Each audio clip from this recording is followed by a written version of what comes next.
We, Aboriginal peoples of Australia, have been waiting for more than 200 years for formal and binding agreements with government. We want the opportunity to take control over our lives and determine our futures through legal agreements, compacts, covenants, or treaties established in law and enforceable through the courts.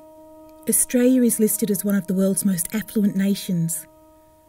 It is a nation that has been built on land that has not been ceded by our people. Nor has the Australian government attempted to negotiate treaties or agreements with us. Australia has always been fearful of speaking openly about its ruthless past, of the killings, the rapes, the massacres.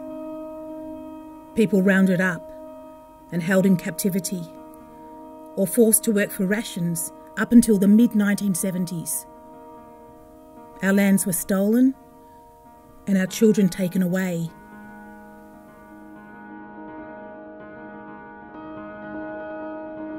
We Indigenous are a people of pride. We not invisible. We not invisible. We do exist. We do live in a culture that is alive today. We saw the beginnings of change with the 1967 successful referendum, which gave Aboriginal people citizenship, but not equality. In 1975, the Australian government ratified the United Nations Covenant on Economic, Social and Cultural Rights, promising Aboriginal people self-determination. It has been almost 40 years since the covenant was ratified, and we are still waiting for government to fulfil its obligations under international law. How much longer do we have to pay the price of being blacks of this country?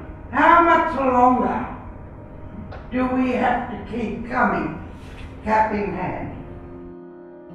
The Aboriginal Land Rights Act of 1976 was intended to give Aboriginal people ownership of the land forever, and with it, the rights to consultation and to consent.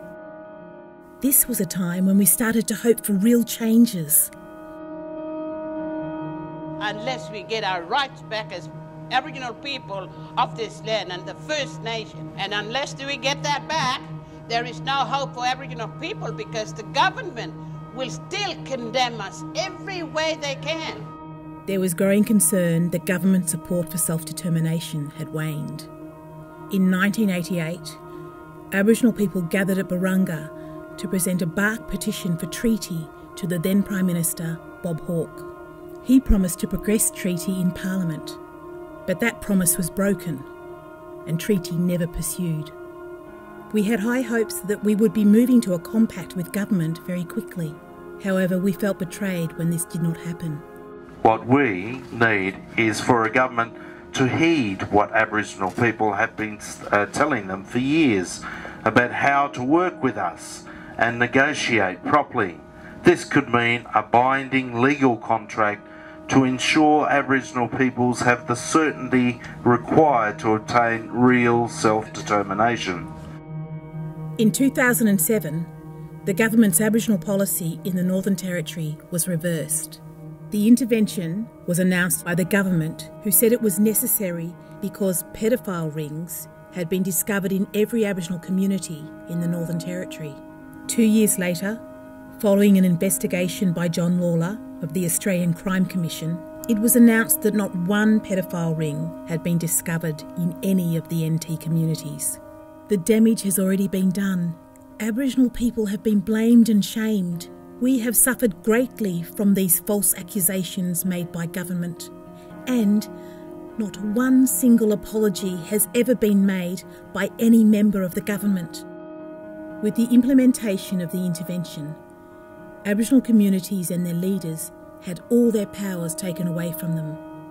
Harsh measures were imposed on community members. Community councils were closed, bank accounts frozen, equipment removed. Many men and women who had worked in the local communities became unemployed. Contractors were sent to take over their work. And let these people be a free people in their own land, to determine their own destiny, determine their own ways of doing things. It's the day will come. Where is my liberty? Where's my people's liberty? Government undermined the Aboriginal Land Rights Act by refusing to supply housing to remote communities unless leases were signed for a minimum of 40 years, giving control of the land to government. Northern Territory communities suffer from high levels of gross overcrowding, resulting from decades of government neglect. Access to safe housing, water supply, and functional sewage disposal continues to be a major concern in these communities. All our communities in the Northern Territory are short of housing. Overcrowding is one of the biggest problems we face. Some families live in humpies or in old cars because they have nowhere else to go, and they are still asked to pay rent. New houses have been built in some communities, and refurbishments have been undertaken. However, the increase in housing is not keeping up with our growing population. Power has been taken off the people in all the communities, and I don't think they have the right to do that. We have our own laws, and it has been since the beginning. New government policy aims to take further control over community townships. Communities are being asked to hand over control of their townships to government for 99 years. That is, for 4 generations. Under Australian law, that would virtually be seen as an acquisition by government. In return, government would pay to landowners advance land rent in a large lump sum. This is a very tempting offer to those who are greatly disadvantaged. However, this money would not be paid from general revenue. It will be paid from the Aboriginal Mining Royalties account, which is controlled by the Minister. This is money that already belongs to Aboriginal people. Such a process has to be unacceptable by any standards. We are sovereign peoples who have never ceded our land. We want to take control over our lives and determine our futures through legal agreements, compacts, covenants, or treaties established in law and enforceable through the courts. The time is long overdue for government to sit down with Aboriginal people across Australia and to negotiate agreements and return to us our rights.